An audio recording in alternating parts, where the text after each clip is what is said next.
পা দিয়ে লাথি প্রচণ্ড করে লাথি পেটের মধ্যে লাথি মেরেছে, মুখের মধ্যে চট থাপ্পড়, মানে কোথা থেকে মারগুলো আসছে আমি বুঝতে পারছি না।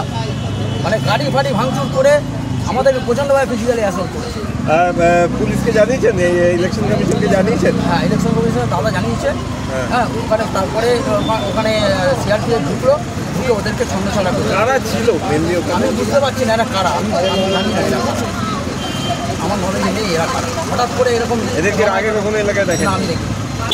আপনার নাম? প্রশান্ত রায়। একবারই যেটা দেখা যাচ্ছে সেটা আপনারা বুঝে নিন। আমি সকাল থেকে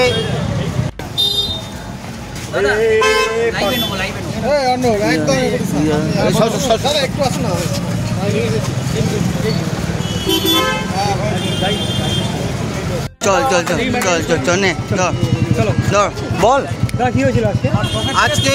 আমি যখন আমার 3 নম্বর মণ্ডলের যখন প্রত্যেক বুথে বুথে যাচ্ছি এবং পিসফুল ভোট চলছিল, যখন 18 নম্বর ওয়ার্ডে যাই, 18 নম্বর ওয়ার্ডে প্রচুর লোকের একটা গ্যাদারিং চলছিল।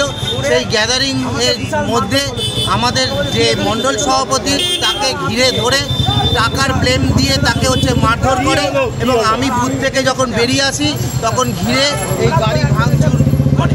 কোন জায়গাটা ভাঙচুর হয়েছে দেখা? এই তো গাড়ি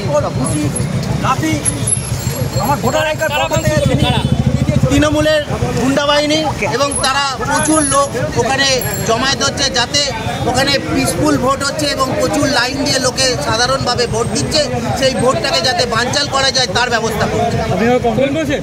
হ্যাঁ, কমপ্লেন বলতে গেলে আমি আমার যে সজল ঘোষকে আমার বলেছি, সে কমপ্লেন। কোন জায়গাটায় ঘটনাটা ঘটেছে? এটা 18 নম্বর ওয়ার্ড। কোন স্কুলে? 131 নম্বর পার্টে। কি নাম আপনার? আমার নাম জয়ন্ত নাথ।